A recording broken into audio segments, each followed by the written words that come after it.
कल रात को जब मैं आया, लंबा ट्रेवल था बागडोगरा से, हमें पता लगा कि जो मेन रास्ता है वो टूटा हुआ है। तो बड़ा मज़ेदार रास्ता था। हम 5 बजे बागडोगरा से निकले तो पता लगा कि जो मेन रास्ता वो टूटा हुआ है, जो 3-3.5 घंटे वाला है। अब जो रास्ता वो 7 घंटे वाला है। हमने कहा ठीक है, कोई बात नहीं, तो 12 बजे पहुंच जाएंगे। व्यवस्था बड़ी अच्छी थी सिक्किम सरकार की, कोई दुविधा नहीं थी, कोई परेशानी नहीं थी, बहुत सुकून से आ रहे थे। अब 7 घंटे के रास्ते पर निकले और आधे घंटे के बाद अचानक जो दूसरी गाड़ी साथ में थी वो टाई टाई टाई करते हुए आगे के रुक गई। तो हमने पूछा क्या हुआ, तो पता लगा जो दूसरा रास्ता है जिससे हम जा रहे हैं उसमें 2 टैंकर पलट गए हैं, वो भी बंद हो गया है। तो फिर मैंने कहा कि फिर वापस दिल्ली चले, तो बोले नहीं, दिल्ली नहीं जाना है, जाना तो सिक्किम ही है। तो मैंने कहा जब 2 ही रास्ते हैं, दोनों बंद हो गए तो कैसे जाएंगे।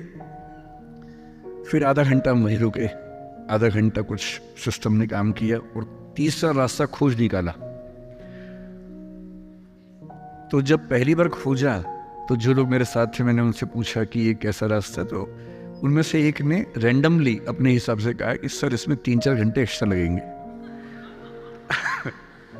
तो मैंने पूछा एक्स्ट्रा 3.5 से या 7 से, तो बताया 7 से एक्स्ट्रा लगेंगे 3.5।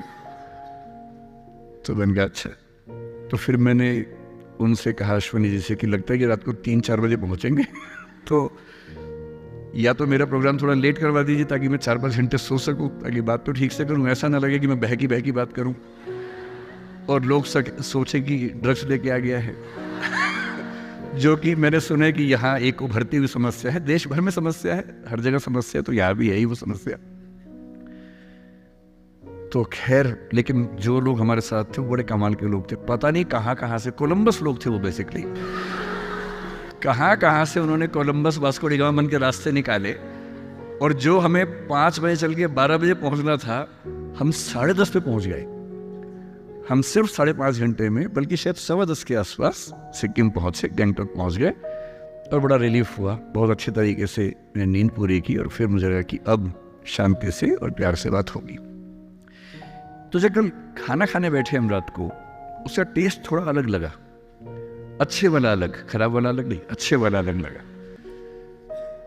तो मतलब दुनिया के किसी भी हिस्से में जाएंगे तो खाने का टेस्ट अलग होता है, पर ये थोड़ा और अलग लगा।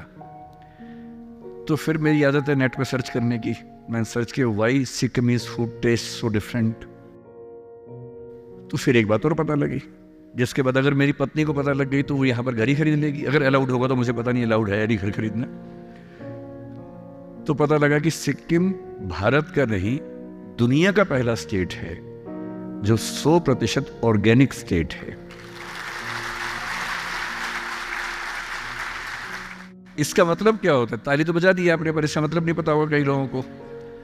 अगर पता है तो अच्छी बात है, किसी बच्चे को शायद ना पता हो। इसका मतलब ये होता है कि सिक्किम के फूड प्रोडक्शन में, खेती में, फार्मिंग में केमिकल फर्टिलाइजर्स, केमिकल पेस्टिसाइड्स का इस्तेमाल 0 होता है।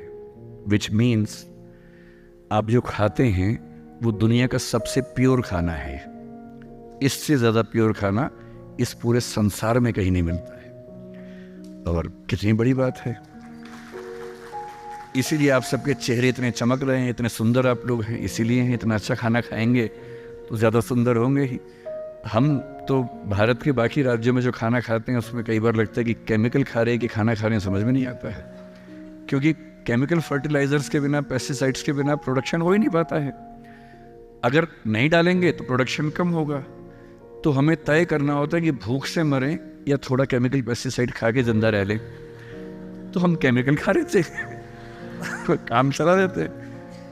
लेकिन क्या होता है कि हम जहाँ हैं, हमारे पास क्या अच्छा है कई बार हमें पता नहीं होता। और मुझे लगता है कि सिक्किम के पास ये 3 ऐसी वजहें हैं कि अगर ये आपको पता हो तो आप बहुत गौरवान्वित हो सकते हैं, प्राइड फील कर सकते हैं और फिर इस दुनिया में आगे बढ़ने का ख्वाब देख सकते हैं।